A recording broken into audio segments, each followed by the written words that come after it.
श्री राम जय राम जय जय राम। श्री राम जय राम जय जय राम। श्री राम जय राम जय जय राम। श्री राम जय राम जय जय राम। श्री राम जय राम जय जय राम। श्री माता कौशल्या विख्याता। कश्यप अदिति महातप कीना, तिनकर में पूरब बरदीना। ते दशरथ कौशल्या रूपा, कौशलपुरी प्रगट नरभूपा। नारद बचन सत्य सब करिहूँ, परम शक्ति सहित अवतरिहूँ। मनु शतरूपा जी की तरह मुनि श्री कश्यप अदिति जी ने महातप किस तरह कैसे किया है।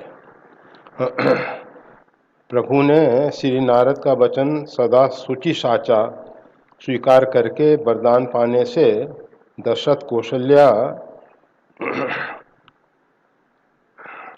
और चारों भाई सहित रकुल तिलक परम शक्ति सहित नारायण अवतार श्री राम जी का हुआ है।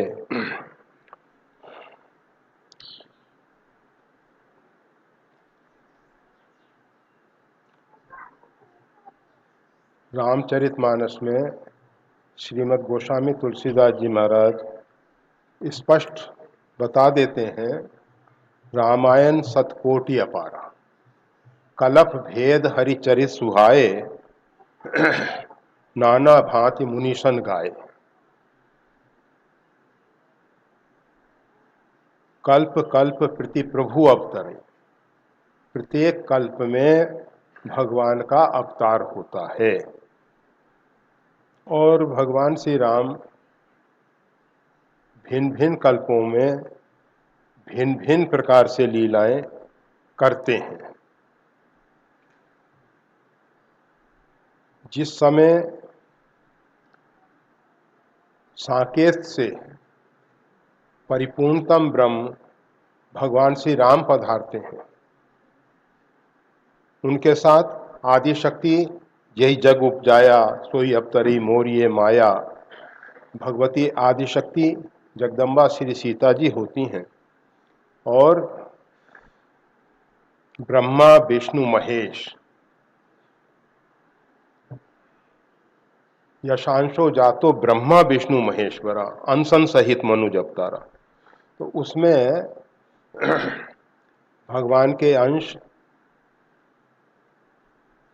विष्णु जो हैं भरत बन जाते हैं, शिव जो हैं शत्रुघ्न बन जाते हैं, और सकल जगत आधार ब्रह्मा जो हैं गुरु वशिष्ठ राखा लक्ष्मण नाम उदार, वो लक्ष्मण जी बन जाते हैं। इस प्रकार से भगवान श्री राम इस कल्प में प्रताप भानु और अरिमर्दन ये रावण कुंभकर्ण होते हैं।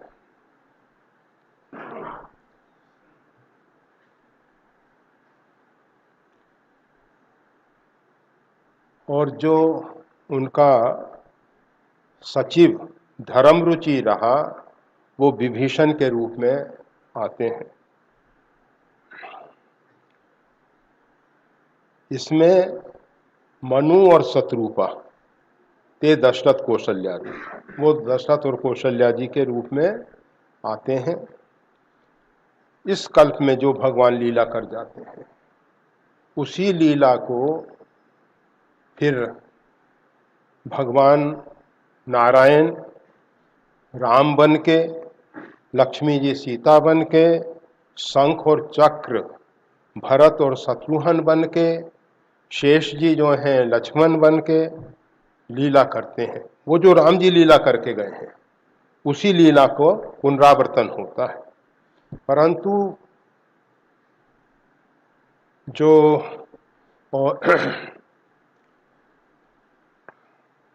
भगवान श्री राम परिपूर्णतम ब्रह्म आते हैं वो स्वतंत्र हैं, वो जैसा चाहे वैसी लीला करते हैं, फिर भी उस चरित्र को भी रच महेश निज मानस राखा, पाई सुसमौ शिवासन भाखा।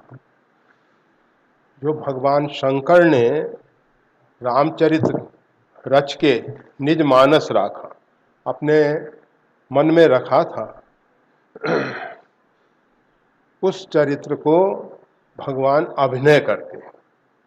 वो परिपूर्णतम ब्रह्म है तो सर्वतंत्र स्वतंत्र, फिर भी वही चरित्र भगवान श्री राम करते हैं, क्योंकि भगवान अपने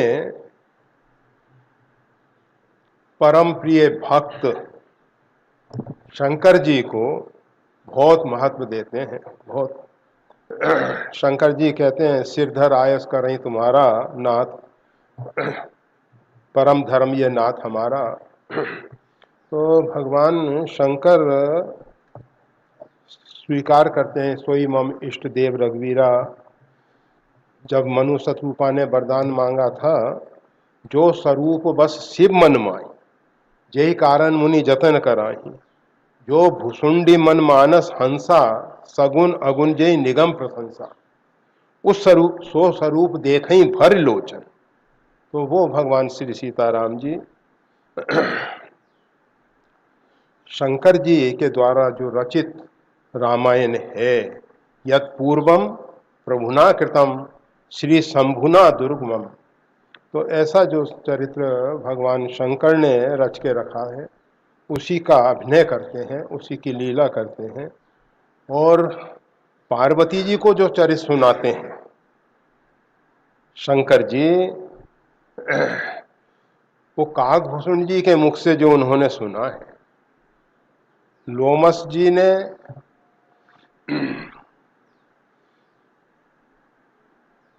काकभूषण जी को रामचरित सुनाया है, और उस चरित्र को ही भगवान शंकर पार्वती जी को सुनाते हैं। जबकि रामचरितमानस में स्पष्ट कहा गया है, रच महेश निज मानस राखा, पाई सुसमौ शिवासन भागा। अब इसमें लोगों के मन में एक विचार तो आएगा ही कि फिर वो काकभूषण जी वाली रामायण और ये रामायण दोनों अलग अलग नहीं है, एक ही है। परंतु काकभूषण जी ने जिस ढंग से कहा है, उस ढंग से भगवान शंकर को वो बहुत प्रिय लगा है। तब कछ काल मराल तन धरतः कीन निवास। भगवान शंकर जो हैं, जब सती जी का देहावसान हो गया, उसके उपरांत शंकर जी जैसे एक बैरागी अभिनय करता है, तब ते शिव मन भयउ बैरागा। वैसे तो शंकर साक्षात ज्ञान स्वरूप हैं, बैराग स्वरूप हैं, परंतु उन्होंने बैरागी को किस प्रकार से रहना चाहिए वो चरित्र करके दिखाया है। जहाँ तहाँ सुनई राम गुण ग्रामा, कतहु मुनिन उपदेशई ज्ञाना।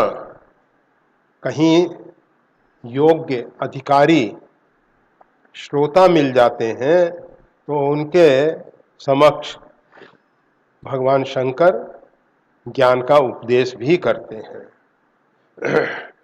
उसी समय भगवान शंकर जो हैं नीलगिरी पर्वत पे पहुंचते हैं, और जहां काकभूषण जी रामायण कहते हैं, तो भगवान शंकर विचार करते हैं कि अगर शंकर के रूप में मैं जाता हूं तो ये मेरे को मान सम्मान देंगे, बैठने के लिए ऊंचा आसन देंगे, तो कथा का जो लाभ मिलना चाहिए वो पूरा नहीं ले पाएंगे। एक ऐसी वार्ता कही जाती है,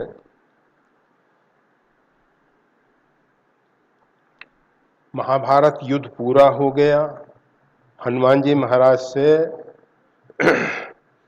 भगवान श्री कृष्ण ने कहा कि अब इस रथ की ध्वजा से आप उतर जाइए।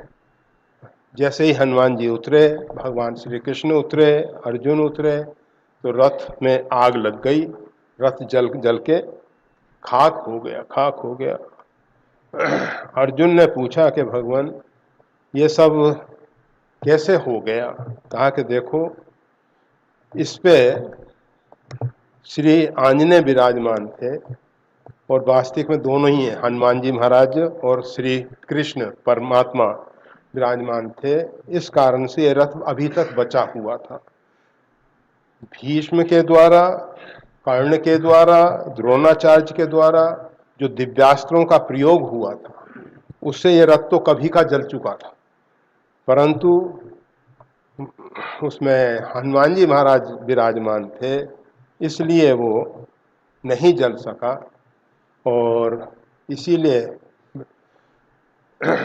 भगवान श्री कृष्ण पहले अर्जुन को उतारते हैं, फिर स्वयं उतरते हैं, और पहले हनुमान जी को आदेश दे देते हैं कि आप। तो हनुमान जी महाराज उस समय जाके भगवान के चरणों में पड़ गए कि प्रभु अपराध हो गया मेरे से। भगवान ने कहा क्या अपराध हो गया भाई? कहा कि आपने अर्जुन को गीता सुनाई और मैं रथ के ऊपर बैठा हुआ सुन रहा था,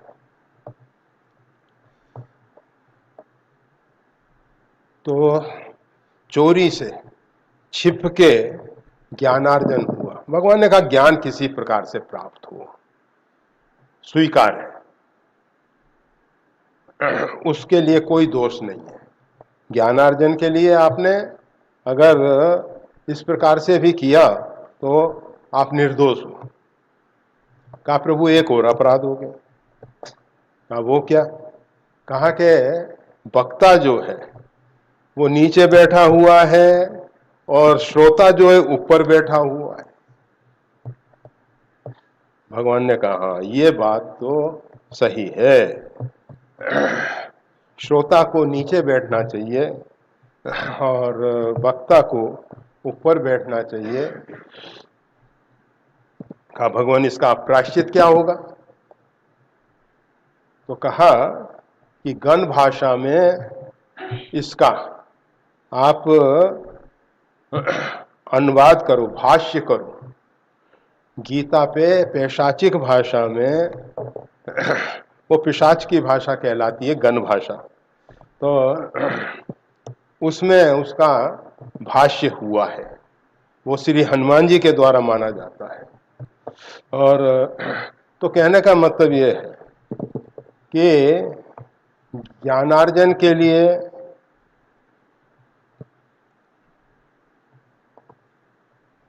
श्रोता को नीचे बैठना चाहिए।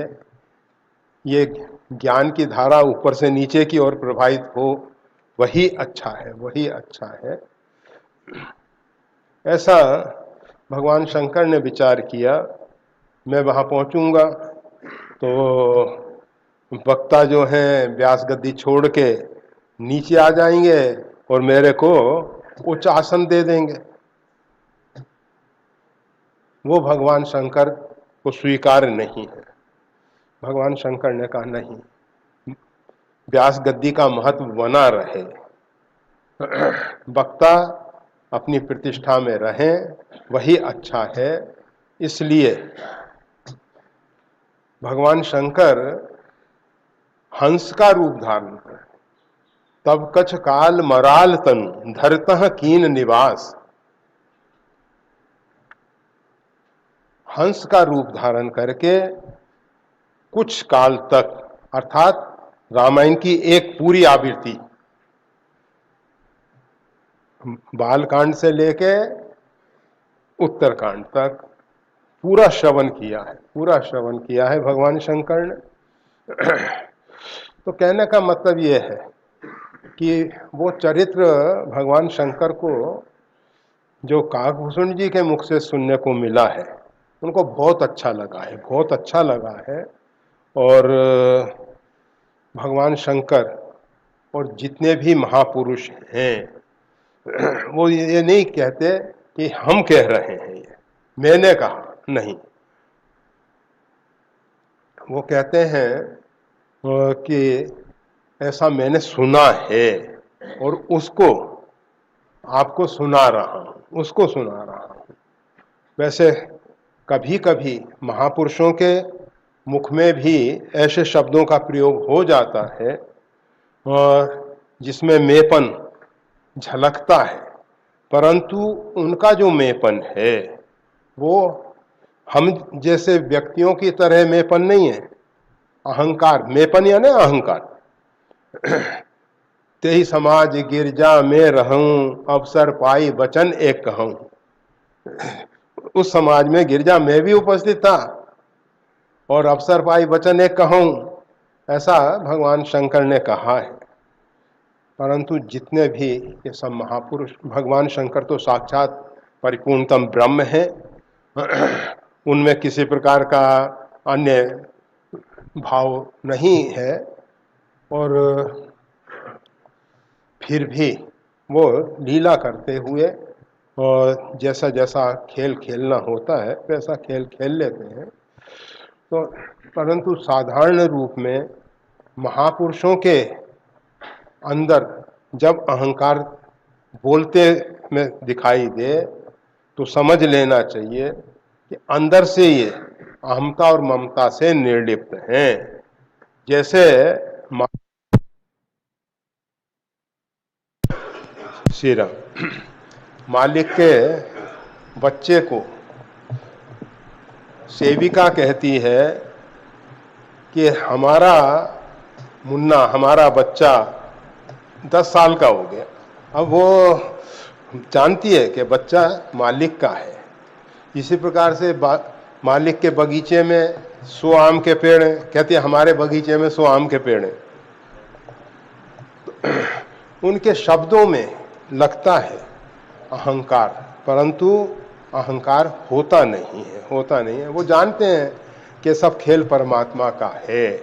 इस शरीर में परमात्मा बोल रहे हैं, परमात्मा कहला रहे हैं, वो कुछ नहीं कहते हैं महापुरुष, और इसीलिए उनकी वाणी वेद वाणी हो जाती है, अपौरुषेय होती है।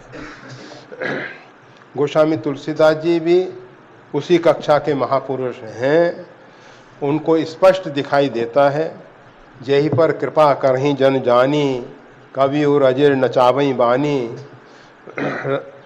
राम सूत्रधर अंतर्जामी, सारद दार नार समस्वामी। राम जी जो हैं सूत्रधार हैं, शारदा सरस्वती जो हैं कठपुतली की तरह है। जेहि पर कृपा करहीं जन जानी, अपने भक्त को भगवान कृपा करके कवि बना देते हैं और उसके हृदय में सरस्वती को नचा देते हैं। और फिर वो सरस्वती मानसते मुख पंकजान, वो मानस से मुख में रूपी कमल में मुखारबिंद में आती है और फिर कहती है, और हाथ जो है, कलम जो है लेखनी के रूप में चलती चली जाती है और वो सब महाकाव्य इत्यादि की रचना हो जाती है, परंतु उनके मन में अहंकार नहीं होता। तो ये रामायण जो है भिन्न भिन्न कल्पों की कथा इसमें जुड़ी हुई है। प्रधान रूप में 4 कल्पों की कथा है और कहीं का थोड़ा बहुत हो सकता है और भी हो। इसमें 4 घाट जो हैं रामचरितमानस में कांड नहीं है, यही में रुचिर सप्त सोपाना, 7 सोपान है और इसमें 4 घाट हैं। ये मानसरोवर जो है चतुष्कोण है और इसमें 4 घाट हैं। ज्ञान का जो घाट है उस पे बैठे हुए हैं भगवान शिव और पार्वती। इसमें दूसरा श्रोता कोई नहीं है। मानस में स्पष्ट आता है कि एक बार प्रभु सुख आसीना, एक बार भगवान शंकर निजकर दास नागरी पुछाला, बैठे सहजई शंभु कृपाला। अपने हाथ से मृगचर्म बिछा लिया और बाघंबर नाग रिपु, नाग यानी हाथी, हाथी का शत्रु बाघ शेर, उसके छाल, उसके व्याघ्र चर्म पे भगवान शंकर अपने हाथ से बिछा के बैठे। ये नहीं कि व्यास गद्दी कोई लगाएगा और फिर हम कथा करेंगे। रामचरितमानस के वक्ता है भगवान शंकर। जटाजूट सिर पे है और कंठ में मुंडों की माला है और काल का प्रतीक सर्प उनके गले में है। तो इस प्रकार का स्वरूप रामचरितमानस के वक्ता का है। अर्थात जटिलता में ये सिर पे जो जटाजूट है भगवान के, उसमें से गंगा जी प्रकट होते। जटा टबी गला जलह प्रभा पावित स्थले, वो जटा का जो कटहा है उसमें से गंगा प्रकट होती है। वैसे तो वहां क्या है, जटा का अटवी, अटवी यानी वन, वन में गंगा भटकती रह गई, भटकती रह गई। फिर भागीरथ जी ने जब प्रार्थना की कि महाराज आपने गंगा के वेग को तो संभाल लिया, परंतु हमारे कल्याण के लिए भूमंडल पे तो छोड़िए, तो फिर भगवान ने कृपा करके छोड़ा है। तो भगवान शंकर बताना चाहते हैं रामचरितमानस का जो वक्ता है उसको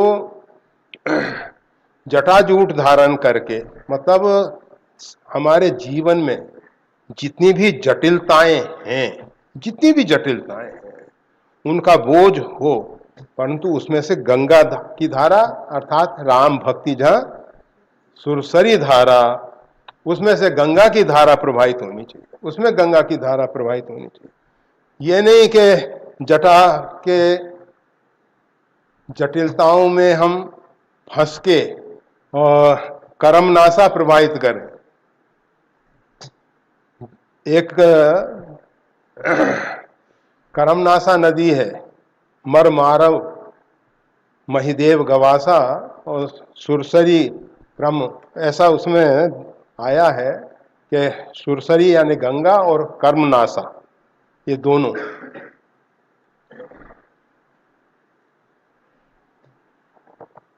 कर्मनाशा जो है काशी के आगे जाके फिर गंगा में मिल जाती है, और पहले अलग है वो।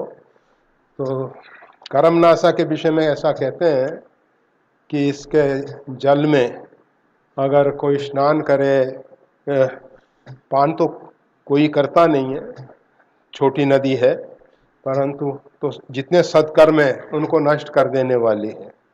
तो संसार की जटिलताओं में भी जो गंगा को, राम भक्ति को प्रकट कर सके, है तो कठिन परंतु संभव है, असंभव नहीं है। संसार की जटिलताएं जो हैं हमारे लिए बाधक ना बने। ये संसार को जब हम राम रूप में देख लेंगे, हमारी दृष्टि जब तक संसार में नानत्व की बनी हुई है, भिन्न भिन्न नाम रूप से भिन्न भिन्न व्यक्तियों को हम देख रहे हैं, तब तक राम भक्ति जटिलता में से नहीं निकल सकती। उन जटिलताओं में जब ही राम भक्ति प्रकट होगी जब हम सिया राम में सब जग जाने। भगवान शंकर पार्वती जी से स्पष्ट कह देते हैं, उमा जे राम चरण रत विगत काम मत क्रोध, निज प्रभुमय देखई जगत कहिसन करई विरोध। तो भगवान शंकर काल को जिसने गले में धारण कर रखा है, जिसने हलाहल विष को कंठ में धारण कर रखा है, और स्वयं समाज के लिए, समाज की रक्षा के लिए हलाहल विष पान कर लेते हैं। भगवान शंकर पूरा समाज हलाहल विष से जल के भस्म हो जाता अगर भगवान शंकर उसका पान नहीं करते तो भगवान शंकर ने संपूर्ण जगत को हलाहल विष से बचा के और अमृत के समान राम कथा को पार्वती जी को सुनाया है। मतलब राम कथा के जो वक्ता हैं वो कैसे होते हैं, मतलब समाज का रक्षण के लिए हलाहल विष पान कर लेते हैं, अर्थात संत होते हैं। वही राम कथा कह सकते हैं। बिन सत्संग न हरि कथा तेहि बिन मोहन। संतों के द्वारा ही राम कथा होती है। और संत बूंद अगाध सही गिर कैसे खल के वचन संत सह जैसे। तो वो संत जो हैं, ये जो दुष्ट लोगों की वाणी हलाहल विष के सदृश है, उसको तो स्वीकार कर लेते हैं और राम कथा रूपी अमृत समाज को देते हैं। तो इस प्रकार से भगवान शंकर का स्वरूप है। और किसी से सेवा लेते नहीं हैं, अपने हाथ से अपनी सेवा, मतलब निज कर दास नागरी पुछाला, अपने हाथ से व्याघ्रम बिछा लिया। पार्वती भल अवसर जानी। तब भगवान के पास पार्वती जी पहुंचती हैं। उन्होंने देखा कि भगवान शंकर इस समय प्रसन्नचित बैठे हुए हैं, शांत चित हैं, प्रसन्नचित हैं। और फिर भगवान शंकर ने पार्वती जी को वाम भाग में बैठने के लिए आसन दिया है। और वाम भाग में आसन पे पार्वती जी विराजमान हुई हैं। फिर वहाँ राम कथा के संबंध में प्रश्न करती हैं और उनके उत्तर में पूरी राम कथा भगवान शंकर कहते हैं। तो ये जो ज्ञान का घाट है, इसमें भगवान शिव और पार्वती, केवल एक वक्ता एक श्रोता।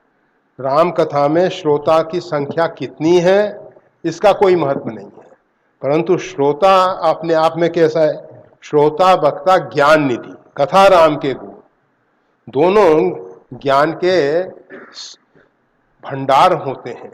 श्रोता भी ऐसा नहीं कि हर बात को बिना विचार के स्वीकार करता चला जाए, श्रद्धा है उसकी, परंतु विचार करता है। और विचार करने के बाद अगर कुछ नहीं समझ में आता है तो उसके संबंध में प्रश्न किया जा सकता है, परंतु कथा में अवरोध पैदा करके नहीं।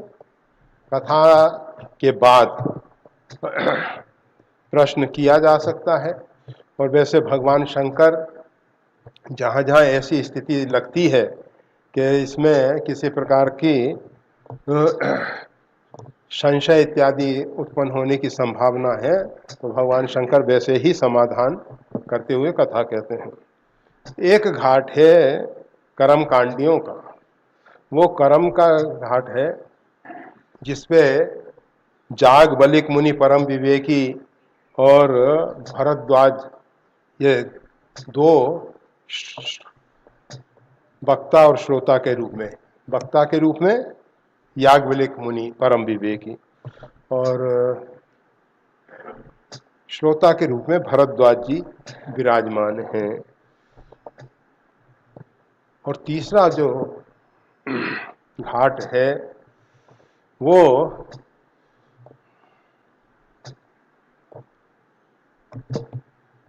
भक्ति का घाट है और उस पे विराजमान है काकभूषुंड जी और वृद्ध विहंग, श्रोता के रूप में पक्षी, अपना पक्ष को जो दृढ़ता पूर्वक रखे वो पक्षी, वो सब वहाँ उपस्थित हैं। और चौथा घाट गोस्वामी तुलसीदास जी जो हैं अपने मन को कथा सुना रहे हैं। सुन सठ मना, उन्होंने अपने मन को सुनाई है।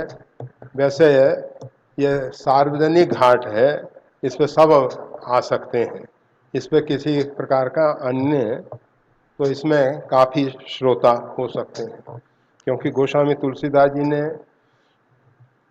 रामचरितमानस को अपने मन को भी सुनाया है, उसके साथ साथ कहीं सुनही जय श्री राम अनुमोदन करही, कहीं सुनही अनुमोदन करही। तो अनेक श्रोताओं को कहा गया है उसमें रामचरितमानस। तो ये 4 घाट हैं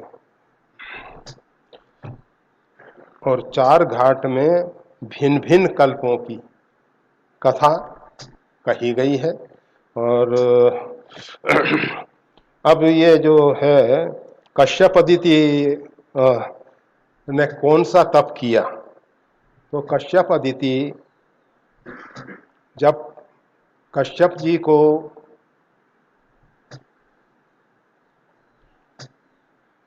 प्रजापति बनाया गया, तो कश्यप भी प्रजापति हैं और उन्होंने सृष्टि के विस्तार से पूर्व उग्र कठोर तपस्या की है, कश्यप अदिति महातप कीना। और इन्होंने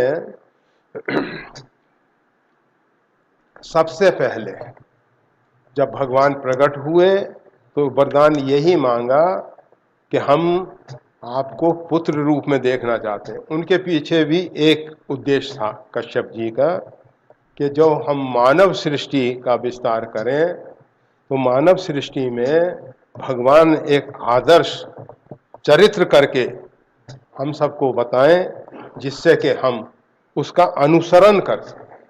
तो भगवान श्री राम को उन्होंने पुत्र रूप में पाने के लिए महातप किया है। और फिर उसके बाद ये मानवीय सृष्टि, वैसे तो जितने भी सृष्टि का विस्तार हुआ है कश्यप जी के द्वारा। अभी जिन व्यक्तियों को अपना गोत्र नहीं मालूम है तो उनसे कहते हैं कि कश्यप गोत्र, सीधा कह देते हैं कश्यप गोत्र।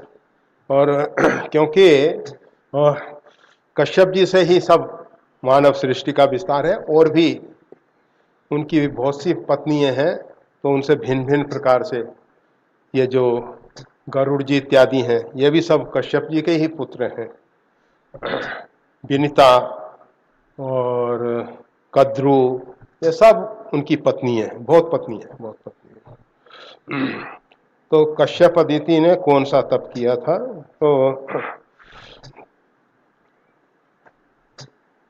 तपस्या में ब्रह्मा जी ने जो तप किया, कहा जाता है सृष्टि के आदि में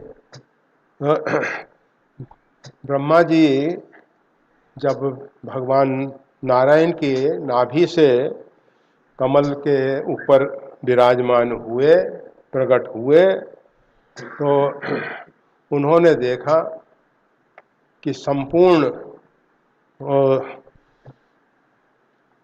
चारों तरफ जल ही जल फैला हुआ है।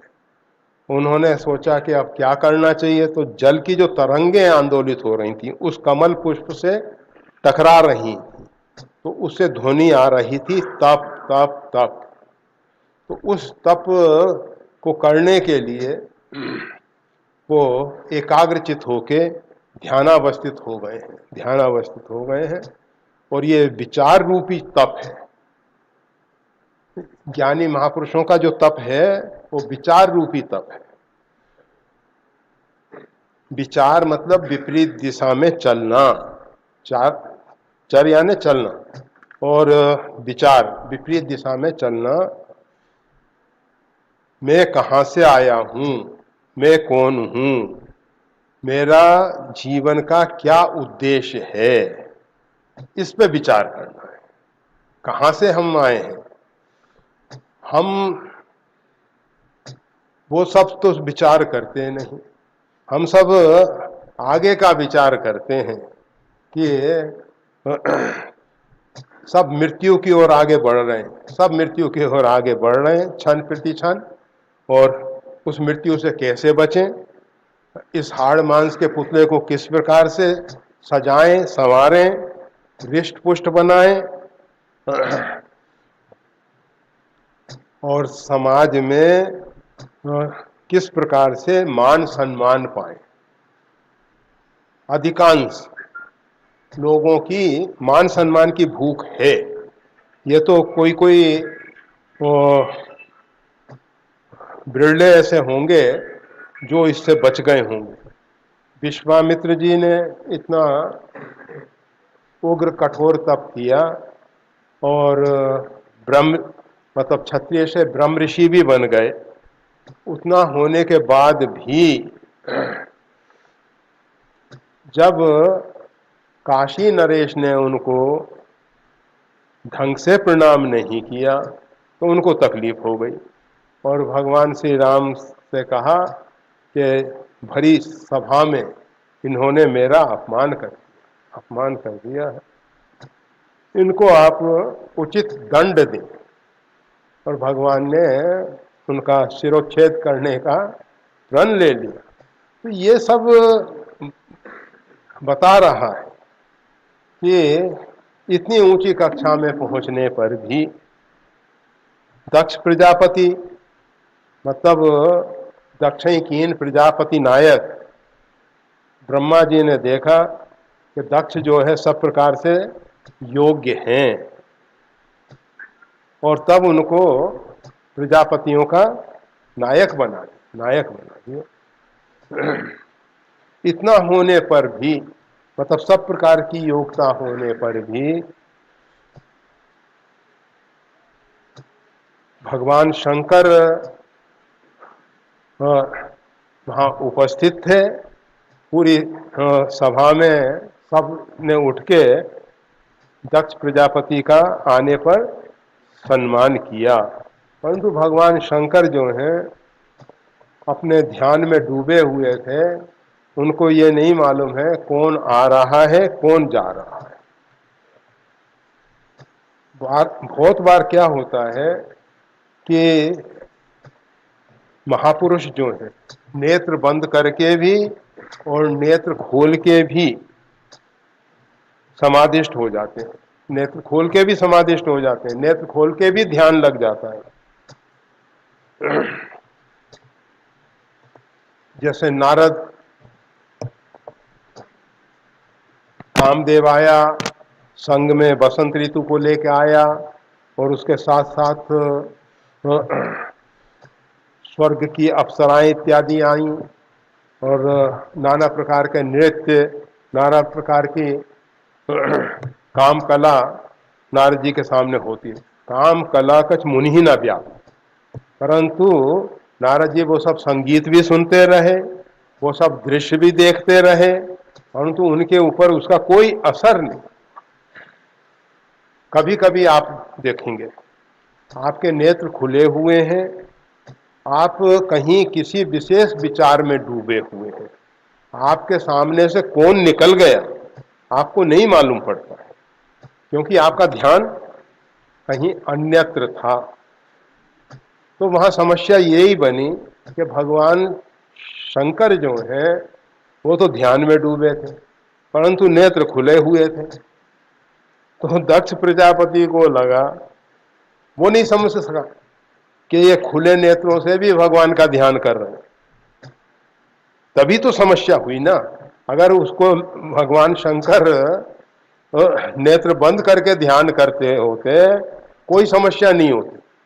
दक्ष प्रजापति भाई ध्यान में डूबे हुए हैं, नहीं तो नींद आ रही है सो रहे हैं, कोई तकलीफ नहीं है, ऐसा समझ सकते थे, ऐसा समझ सकते थे, परंतु ऐसा नहीं।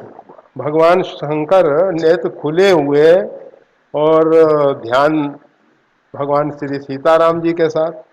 तो बस दक्ष प्रजापति को ये हम ये बताना चाहते हैं कि मान सम्मान की जो भूख है ये बड़े बड़े ऊंचे पदों पर पहुंच जाने के बाद भी शांत नहीं होती है, नहीं होती।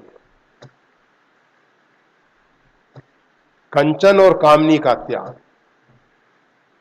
सरल है, बहुत सरल है, परंतु मान सम्मान का त्याग बहुत कठिन है, बहुत कठिन है। इतना सहज नहीं है, इतना सरल नहीं है।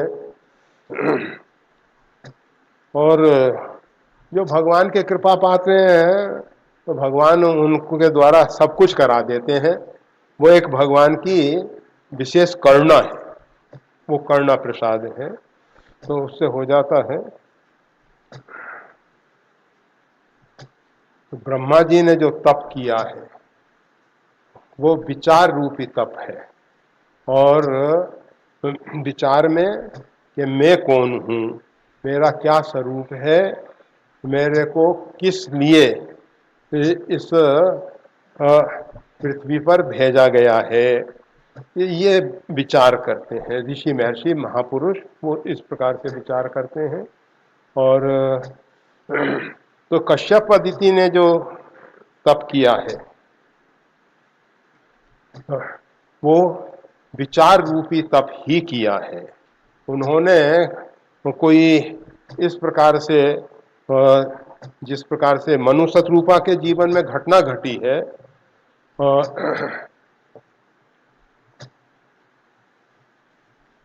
कंद मूल फल का आहार करते हैं, फिर केवल जल पे रहते हैं, वायु पे रहते हैं, और फिर उसके बाद सबका त्याग हो जाता है।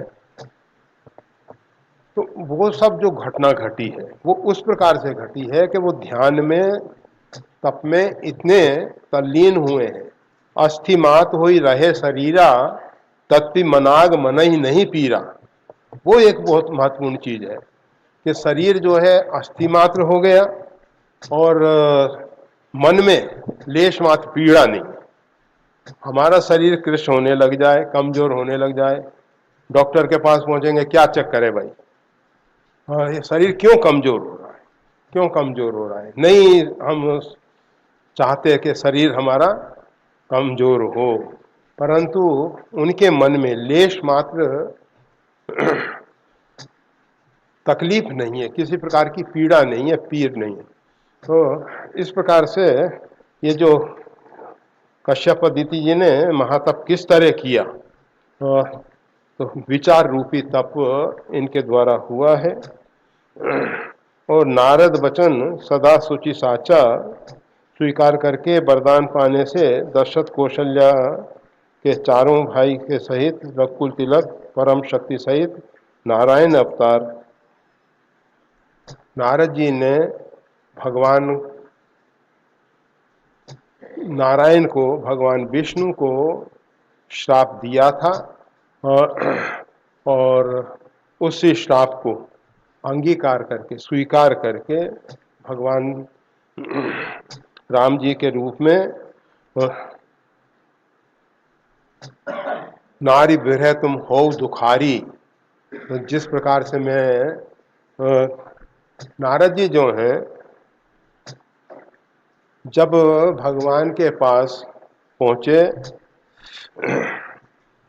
और उनसे कहा आपन रूप देव प्रभु मोही, आन भांत नहीं पावो ओही, प्रभु आप कृपा करके अपना रूप दे दीजिए मेरे को। क्योंकि पहले तो विचार आया कि नारी विष्णु मोहिनी को पाना है, तो विष्णु मोहिनी को पाने के लिए परम सुंदर स्वरूप चाहिए, तो परम सुंदर स्वरूप होगा तपस्या से। बिन तप तेज की कर विस्तारा, रूप की होई बिन तेज, तेज के बिना रूप नहीं होता है। सौंदर्य जो है तपस्या से होता है। तो उन्होंने सोचा कि अब जब तप कर लिए तो समय नहीं है, उसके लिए तो कुछ समय चाहिए। नारद ये भूल गए कि पहले जो तपस्या किया है उससे पा सकता हूँ जैसा रूप चाहे। जैसे शोरभी ऋषि, और उन्होंने अपने तपोबल से तरुण अवस्था, च्यवन ऋषि, वैसे च्यवन ऋषि को तो अश्विनी कुमार ने ये तरुण अवस्था दी है, परंतु शौरभी ऋषि को अपने तपोबल के द्वारा उन्होंने अपना तरुण रूप बना के फिर तो इस प्रकार से नारद जी ने जब सुना कि भगवान ने कहा है कि जय विद होई परम हित नारद सुनो तुम्हार, भगवान ने तो बिल्कुल स्पष्ट शब्दों में कह दिया था। जिस प्रकार से कुपथ मांग रुग रुज व्याकुल रोगी, कोई अगर व्याकुल है, रोगी है और वो कुपथ मांग रहा है, वेद न दे सुनो मुनि जोगी, तो हे मुनि वो वेद नहीं देता। ए विद हित तुम्हार में ठायऊं, इस प्रकार से मैंने आपका हित सोचा है।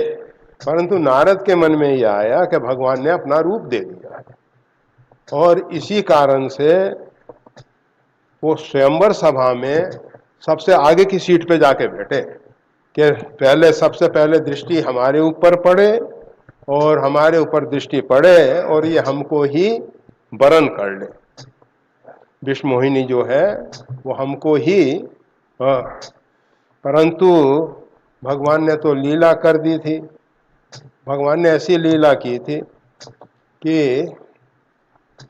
नारद जी को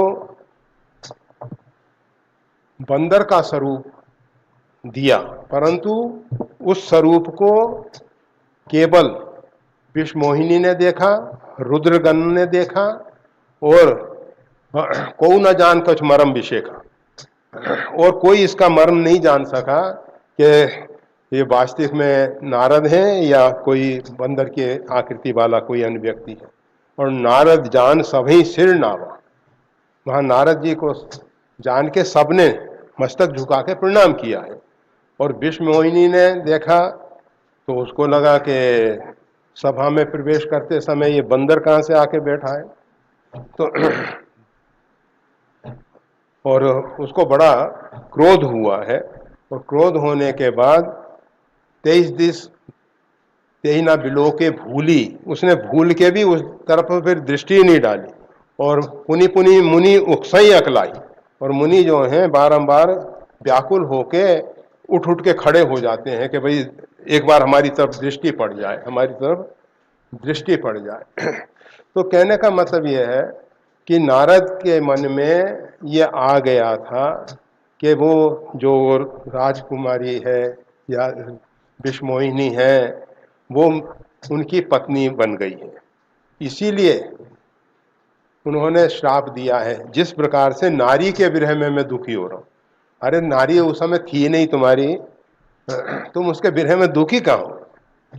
तुमने तो एक गलत धारणा अपने मन में आरोपित कर ली कि उसने मेरे को वरण कर लिया और मैं उसका पति बन गया। ऐसा होता है, बहुत से लोग अपने मन से ही ये सब सोच लेते हैं, मान लेते हैं, और मानने के बाद वो अपने आप में इतने सम्मोहित हो जाते हैं कि उनको लगने लगता है कि वास्तविकता यही है, यही है। तो नारद जी के साथ ऐसा ही हुआ, और उन्होंने जिस प्रकार से मैं नारी के विरह में दुखी हो रहा हूँ, उसी प्रकार से नारी के विरह में आप दुखी होगे। और आपने बंदर का रूप दिया है, तो बंदर ही आपकी सहायता करेंगे। आपने इस बंदर के रूप में मेरी उपेक्षा करवाई, और तो बंदर ही आपके सहायक होंगे। तो इस प्रकार से नारद वचन सदा सुचि साचा स्वीकार करके वरदान पाने से दशरथ कौशल्या ने चारों भाई सहित रघुकुल तिलक के रूप में परम शक्ति सहित नारायण अवतार श्री राम जी का हुआ है। तो इस विषय में बस इतना ही कहना है कि ये महाराज मनु और शत्रुपा के लिए जिस रूप में भगवान श्री राम आते हैं वो परिपूर्णतम ब्रह्म आते हैं, और ये जो नारद श्राप के कारण और भी इसमें रुद्रगण जो हैं उनको श्राप दिया था नारद जी ने, वही रावण और कुंभकर्ण बन जाते हैं। और एक कल्प में तहाँ जलंधर रावण भयो, जलंधर भी रावण बनता है, तो उसके लिए भी भगवान विष्णु ही राम रूप में आते हैं। और तो इस प्रकार से अनेक कल्पों में, परंतु ये जो कश्यप अदिति हैं, ये प्रत्येक कल्प में माता पिता के रूप में दशरथ कौशल्या बनते हैं, और केवल एक कल्प में जिसमें मनु शतरूपा दशरथ कौशल्या बनते हैं, जिसमें परिपूर्णतम ब्रह्म भगवान श्री राम आते हैं, वो एक कल्प है जिसमें दशरथ कौशल्या के रूप में मनु शतरूपा आते हैं। कुछ महापुरुषों ने ऐसा भी कहा है कि कश्यप और अदिति जो हैं वो हमेशा दशरथ कौशल्या बनते हैं, और मनु शतरूपा जो हैं तपस्या करके फिर उस रूप में ही प्रविष्ट हो जाते हैं, उस रूप में प्रविष्ट हो जाते हैं। परंतु वो विचार अपना बहुत हमें पुष्ट नहीं लगता, हमें पुष्ट नहीं लगता, क्योंकि मनु शतरूपा को स्पष्ट वरदान है, और उनके वरदान के अनुरूप भगवान श्री राम पुत्र बनते हैं, और वो स्वतंत्र, उन्होंने लंबे समय तक तपस्या की है। तब कुछ काल के बाद भगवान ने कहा है कि आप स्वर्ग में निवास करो, और उसके बाद दशरथ कौशल्या जी के रूप में आएंगे। तो परंतु थोड़ा सा चरित्र में मिला जुला होने के कारण कभी कभी इस प्रकार से लगता है कि इन दोनों में भेद कैसा है। तो वो भेद पूरी रामायण को अगर ढंग से पढ़ते हैं, सुनते हैं, तो वो समझ में आता है कि कौन से कल्प की कथा ये चल रही है, कौन से कल्प की ये कथा चल रही है। जय श्री राम।